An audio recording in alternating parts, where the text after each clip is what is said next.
नमस्कार दोस्तों, स्वागत है आपका टीम्स एकेडमी में। आज हम डिस्कस करेंगे हिमाचल प्रदेश की नदियों से जुड़े कुछ क्वेश्चंस। इस वीडियो को अंत तक ज़रूर देखें और अगर आपको किसी भी क्वेश्चन के रिगार्डिंग कोई भी डाउट हो तो कमेंट सेक्शन में जाकर कमेंट करें। दोस्तों, हमने पुलिस एंड फॉरेस्ट गार्ड की कोचिंग के नए बैचेस स्टार्ट कर दिए हैं। अगर आपको एडमिशन के रिगार्डिंग कुछ भी इन्फो चाहिए तो डिस्क्रिप्शन में दिए गए कॉन्टैक्ट नंबर पर जाकर कॉन्टैक्ट करें। चलिए शुरू करते हैं आज का video. Question number 1, Himachal Pradesh की सबसे लंबी नदी कौन सी है? इसका आंसर है सतलुज। हिमाचल प्रदेश में मुख्यतः 5 नदियां बहती हैं। ये नदियां हैं सतलुज, ब्यास, चेनाब, रावी और यमुना।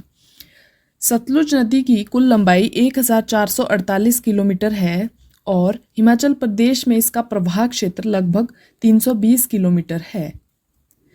क्वेश्चन नंबर 2, हिमाचल प्रदेश की सबसे छोटी नदी कौन सी है? इसका आंसर है यमुना। यमुना नदी की कुल लंबाई 1525 किलोमीटर है और हिमाचल प्रदेश में इसका सबसे कम प्रवाह क्षेत्र है।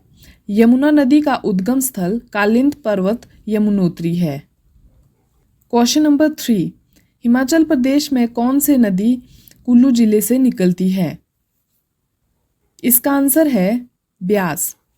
ब्यास नदी का उद्गम स्थल रोहतांग दर्रा है। ब्यास नदी का कुल जल ग्रहण क्षेत्र 12,000 वर्ग किलोमीटर है। ब्यास नदी की कुल लंबाई 460 किलोमीटर है और इसका प्रवाह क्षेत्र हिमाचल प्रदेश में 256 किलोमीटर है। क्वेश्चन नंबर 4, रावी नदी का वैदिक नाम क्या है? इसका आंसर है पुरुषानी। रावी नदी का उद्गम स्थल बड़ा बंगाल कांगड़ा है। इसका वैदिक नाम पुरुषानी है तथा संस्कृत नाम इरावती है। रावी नदी का कुल जल ग्रहण क्षेत्र 5,451 वर्ग किलोमीटर है। क्वेश्चन नंबर 5, व्यास नदी का वैदिक नाम क्या है? इसका आंसर है अर्जिकिया। व्यास नदी का वैदिक नाम अर्जिकिया है तथा इसका संस्कृत नाम विपाशा है। ब्यास नदी की कुल लंबाई 460 किलोमीटर है तथा हिमाचल प्रदेश में इसका प्रवाह क्षेत्र 256 किलोमीटर है। क्वेश्चन नंबर 6, यमुना नदी का वैदिक नाम क्या है? इसका आंसर है कालिंदी। यमुना नदी हिमाचल प्रदेश में बहने वाली सबसे छोटी नदी है। क्वेश्चन नंबर 7, अस्किनी किस नदी का वैदिक नाम है? इसका आंसर है चिनाब। चिनाब नदी का जल ग्रहण क्षेत्र 7,500 वर्ग किलोमीटर है। क्वेश्चन नंबर 8, सियूल धारा किसकी सहायक नदी है? इसका आंसर है रावी। रावी की अन्य सहायक नदियां भांदल, तंतगरी, छतरानी, सयूल, साल, बुढ़िल, बलजेड़ी, चिरचिंड है। क्वेश्चन नंबर 9, सतलुज नदी का उद्गम स्थल क्या है? इसका आंसर है रकस झील। सतलुज नदी का उद्गम स्थल मानसरोवर झील है तथा तिब्बत से मानसरोवर से सतलुज को हिमाचल में लाया था। सतलुज नदी हिमाचल प्रदेश में किन्नौर जिले में प्रवेश करती है। क्वेश्चन नंबर 10, सतलुज नदी का वैदिक नाम क्या है? इसका आंसर है सुतुद्री और सतलुज नदी का संस्कृत नाम शतुद्रु है। सतलुज नदी का कुल जल ग्रहण क्षेत्र 20,000 वर्ग किलोमीटर है। क्वेश्चन नंबर 11, टोंस किसकी सहायक नदी है? इसका आंसर है यमुना। यमुना की अन्य सहायक नदियां गिरी, टोंस, पब्बर, आंद्रा इत्यादि हैं। क्वेश्चन नंबर 12, पब्बर नदी का उद्गम स्थान क्या है? इसका आंसर है चांशल चोटी। पब्बर नदी हिमाचल प्रदेश के शिमला जिले के चांशल चोटी से निकलती है, चंद्रनाहन झील से। पब्बर नदी यमुना की सहायक नदी है।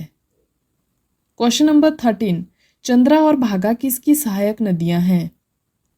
इसका आंसर है चिनाब। चंद्रा और भागा नदियां तांडी से मिलकर चिनाब नदी का निर्माण करती हैं। क्वेश्चन नंबर 14, चिनाब नदी का उद्गम स्थल क्या है? इसका आंसर है बारालाचा दर्रा। चिनाब नदी का उद्गम स्थल चंद्रा व भागा नदियों के संगम स्थान तांडी लाहौल स्पीति में बारालाचा दर्रा के समीप है। क्वेश्चन नंबर 15, तीर्थन नदी किस स्थान पर ब्यास नदी से मिलती है? इसका आंसर है लारजी। क्वेश्चन नंबर 16, भागा नदी का उद्गम किस झील से होता है? इसका आंसर है सूरजताल। भागा नदी लाहौल घाटी के बारालाचा दर्रे के समीप सूरजताल झील से निकलती है। चंद्रा नदी लाहौल घाटी के बारालाचा दर्रे के समीप चंद्रताल झील से निकलती हैं। ये दोनों नदियां तांडी के पास मिलकर चिनाब नदी का निर्माण करती हैं। क्वेश्चन नंबर 17, बसपा किसकी सहायक नदी है? इसका आंसर है सतलुज। बसपा सतलुज की सहायक नदी है। यह करछम में सतलुज से मिलती है। सतलुज की सहायक नदियां बसपा और स्पीति नदी हैं। क्वेश्चन नंबर 18, सतलुज नदी किस स्थान पर तिब्बत से हिमाचल प्रदेश में प्रवेश करती है? इसका आंसर है शिप्की। सतलुज नदी शिप्की दर्रे की नौर से हिमाचल प्रदेश में प्रवेश करती है तथा भाखड़ा गांव से पंजाब में प्रवेश करती है। क्वेश्चन नंबर 19, हिमाचल प्रदेश में बहने के बाद यमुना नदी किस राज्य में प्रवेश करती है? इसका आंसर है हरियाणा में। क्वेश्चन नंबर 20, नोगली खड्ड किस नदी की सहायक खड्ड है? इसका आंसर है सतलुज नदी। यह खड्ड सतलुज में रामपुर बुशहर में मिलती है। कैसा लगा आपको हमारा ये वीडियो? कमेंट सेक्शन में जाकर हमें ज़रूर बताएं और हमारे चैनल को लाइक, शेयर और सब्सक्राइब करना ना भूलें। Thank you.